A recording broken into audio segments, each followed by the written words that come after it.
Hello friends, chase the goal के इस online platform पे एक बार फिर से आपका हार्दिक स्वागत है। मेवाड़ का इतिहास जो है वो पढ़ना हम शुरू कर चुके थे और मेवाड़ के इतिहास में हमने गुहिल वंश की बात की थी। जैसा कि पहले आपको बताया जा चुका है कि मेवाड़ के इतिहास को पढ़ने के दौरान हम गुहिलों की बात करेंगे। मेवाड़ के इतिहास को पढ़ने के दौरान गुहिल असल में क्या था कि पहले जो थे वो गुहिलादित्य के द्वारा गुहिल वंश की स्थापना की गई थी। जो गुहिलादित्य शासक था, गुहिलादित्य शासक के बारे में भी हमने पढ़ा था। हमने क्या देखा था?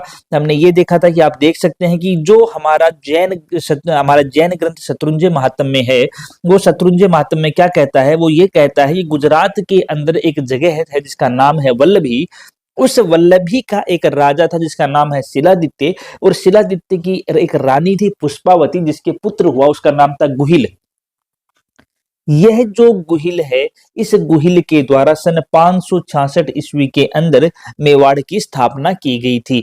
तो हम गुहिल वंश के इतिहास के बारे में अभी पढ़ रहे हैं, और गुहिल वंश की स्थापना की जब हमने बात की थी तो हमने कहा कि गुहिल जो थे वो गुहिलादित्य, यानी कि गुहिलादित्य कौन था? गुहिलादित्य नाम भी मिलता है उसका, कई जगह उसका नाम आपको केवल गुहिल लिखा हुआ भी मिलता है। तो इस गुहिल के द्वारा ही सन 566 ईस्वी के अंदर मेवाड़ की स्थापना की गई थी। एक चीज और है, एक शिलालेख है जिसका नाम है आपका चीरवा शिलालेख।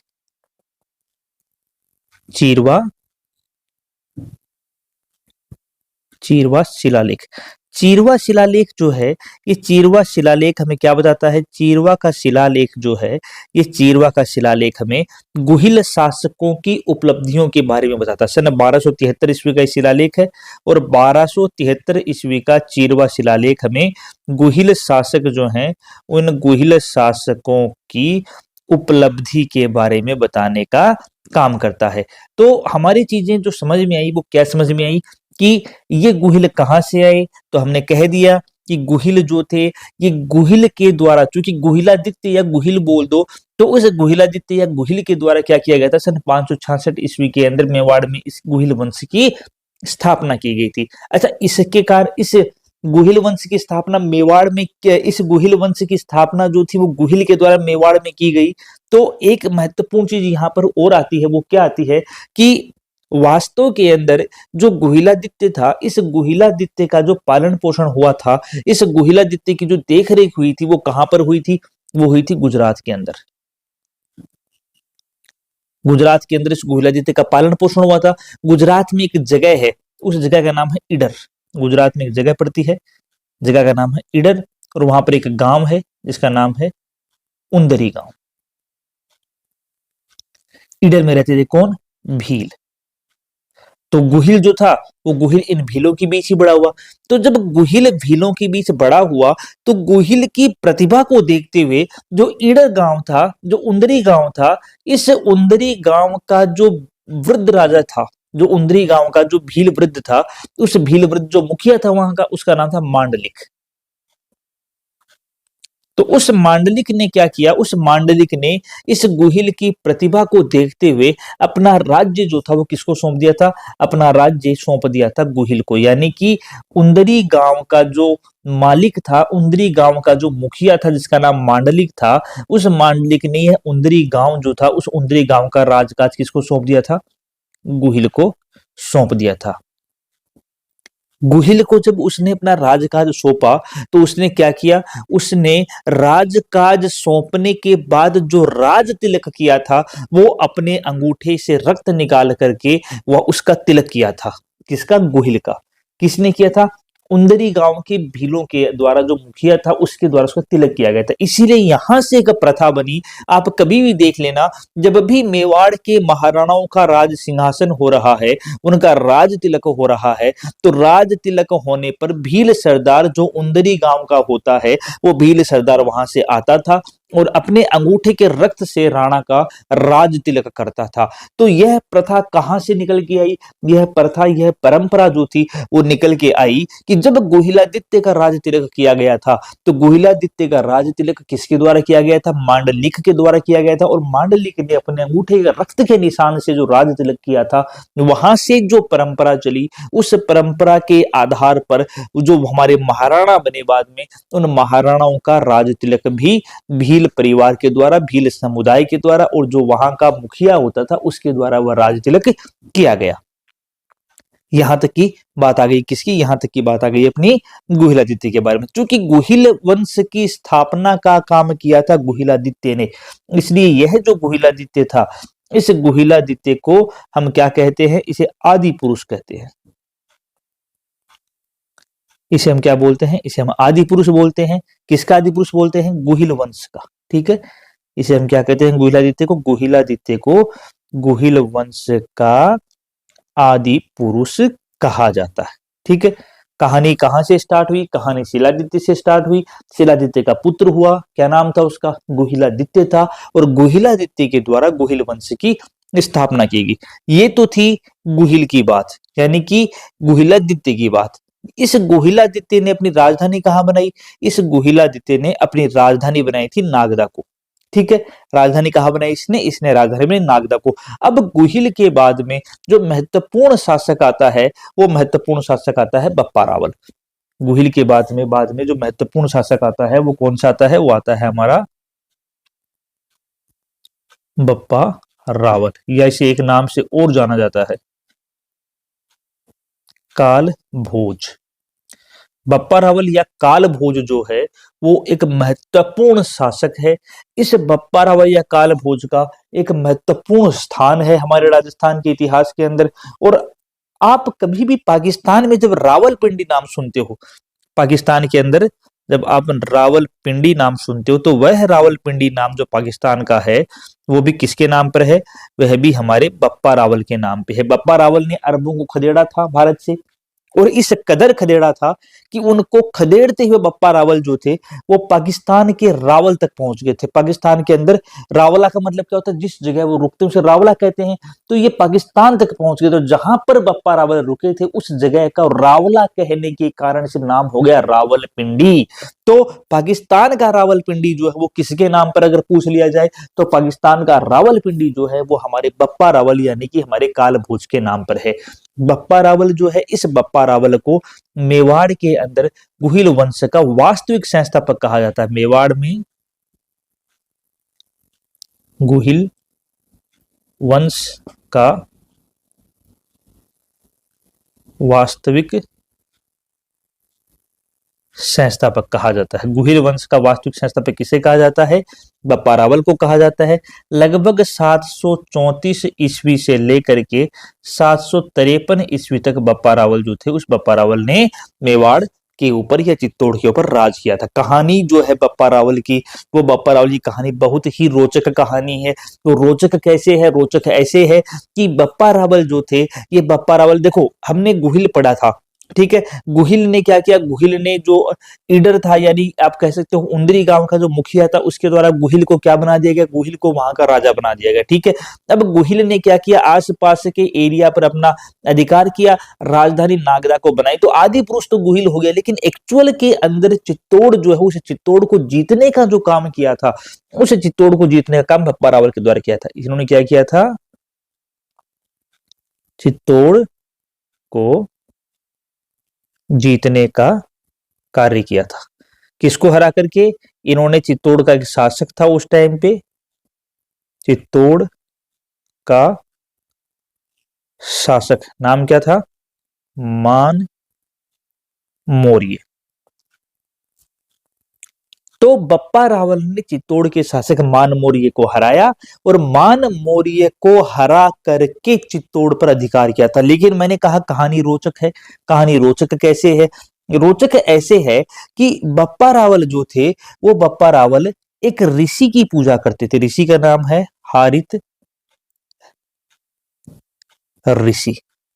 ठीक है, बप्पा रावल एक ऋषि को मानते थे, ऋषि का नाम है हारित ऋषि। और हारित ऋषि जो थे वो भगवान शिव के उपासक थे। तो एक तरीके से बप्पा रावल अप्रत्यक्ष रूप से भगवान शिव के, वैसे बप्पा रावल शैव धर्म को मानते थे, भगवान शिव की ही पूजा करते थे, और भगवान शिव की पूजा करते करते उन्हें हारित ऋषि का सानिध्य मिला। हारित ऋषि के द्वारा दिए गए आशीर्वाद से बप्पा रावल ने क्या किया, हारित ऋषि के द्वारा दिए गए आशीर्वाद से बप्पा रावल ने चित्तौड़ के ऊपर हमला किया, और चित्तौड़ पर हमला करके चित्तौड़ के शासक मान मौर्य को पराजित किया। और मान मौर्य को पराजित करके बप्पा रावल ने चित्तौड़ पर गुहिल वंश की स्थापना की। यानी कि गुहिल वंश का वास्तविक संस्थापक कौन निकल के आया? गुहिल वंश का वास्तविक संस्थापक निकल के आया हमारा बप्पा रावल। पहली बात, गुहिल वंश का वास्तविक संस्थापक, गुहिल वंश का वास्तविक संस्थापक। हमारे बात समझ में आ गई एक चीज। तो दूसरी जो महत्वपूर्ण बात है वो क्या है कि गुहिल वंश पर तो गुहिल वंश की नींव जो चित्तौड़गढ़ के अंदर थी वो बप्पा रावल के द्वारा डाल दी गई। जो दूसरी महत्वपूर्ण बात क्या आती है बच्चों? दूसरी जो महत्वपूर्ण बात आती है वो ये आती है, हम पिछली क्लास में भी बात कर चुके हैं कि जो मेवाड़ के शासक थे वो अपने आप को क्या बोलते थे? वो अपने आप को बोलते थे एकलिंग नाथ जी का दीवान। माफ कीजिएगा, एकलिंगनाथ जी का दीवान। यानी कि शासक तो कौन है? शासक तो एकलिंगनाथ जी हैं और हम क्या हैं? उनके दीवान हैं। हम तो उनकी आज्ञा के अनुसार राजकाज चला रहे हैं। असली राजा कौन है? असली राजा हैं एकलिंगनाथ जी। तो एकलिंगनाथ जी का दीवान जो है, ये उपाधि सबसे पहले जो मिली थी वो किसको मिली थी? ये उपाधि सबसे पहले बप्पा रावल को दी गई थी। किसने दी थी? हमारे जो हारित ऋषि थे, उन हारित ऋषि के द्वारा क्या किया गया? इस बप्पा रावल को एकलिंगनाथ जी की उपाधि, एकलिंगनाथ जी के दीवान की उपाधि दी गई थी। क्योंकि बप्पा रावल क्या कर रहे थे? भगवान शिव की स्तुति करते थे और उनकी शिव भक्ति से प्रसन्न होकर के उनको एकलिंगनाथ जी की जो दीवान की उपाधि दी थी वो हारित ऋषि के द्वारा दी गई। तो उसके बाद ही ये कहा गया कि जो हमारे मेवाड़ के शासक हैं वो मेवाड़ के शासक ना होकर के क्या है? शासक ना होकर के वो एकलिंगनाथ जी के दीवान हैं। समझ में आया यहां तक? तो इस प्रकार समझ में आई बात हमारे कि किस प्रकार। अच्छा, ये जो बप्पा रावल है, ये बप्पा रावल इस चित्तौड़ के शासक मान मौर्य को हरा करके चित्तौड़ पर अधिकार करते हैं। ये जानकारी किससे मिलती है? ये जानकारी मिलती है हमें वैद्यनाथ प्रशस्ति। वैद्यनाथ प्रशस्ति क्या बोलती है? वैद्यनाथ प्रशस्ति ये बोलती है कि बप्पा रावल जो थे वो बप्पा रावल चित्तौड़ के शासक मान मौर्य को हराते हैं और मान मौर्य को हरा करके चित्तौड़ में गुहिल वंश के साम्राज्य की स्थापना करते हैं। इन्हीं बप्पा रावल के द्वारा एक काम और किया गया। वो क्या किया गया? ये जो बप्पा रावल थे, इन बप्पा रावल ने उदयपुर के पास एक जगह है, उदयपुर के पास एक जगह है जिसका नाम है कैलाशपुरी। ठीक है, तो बप्पा रावल ने उदयपुर के समीप कैलाशपुरी नामक जगह पर एकलिंगनाथ जी का मंदिर बनवाया, एकलिंग जी का मंदिर बनवाया था। एकलिंग जी का मंदिर बनवाया। और एकलिंग जी का मंदिर बनवाने के कारण से अगर पूछ लिया जाए कि एकलिंग जी के मंदिर का वास्तविक, एकलिंगनाथ जी के मंदिर का वास्तविक निर्माण किसने कराया? तो बप्पा रावल ने कराया, क्योंकि सबसे पहले यही थे। और एकलिंग जी को इन्होंने बाद में क्या बोल दिया कि भाई एकलिंग जो है वो मेवाड़ के वास्तविक शासक हैं और हम क्या हैं? हम एकलिंग जी के दीवान हैं। ये किसने कहा? बप्पा रावल ने ही कहा। यहां तक हो गया। अब एक बात और आती है महत्वपूर्ण, वो क्या आती है कि मेवाड़ के अंदर सबसे पहले सोने के सिक्के किस गुहिल शासक ने चलाए? तो नाम आएगा बप्पा रावल। तो ये महत्वपूर्ण जानकारी भी है कि मेवाड़ में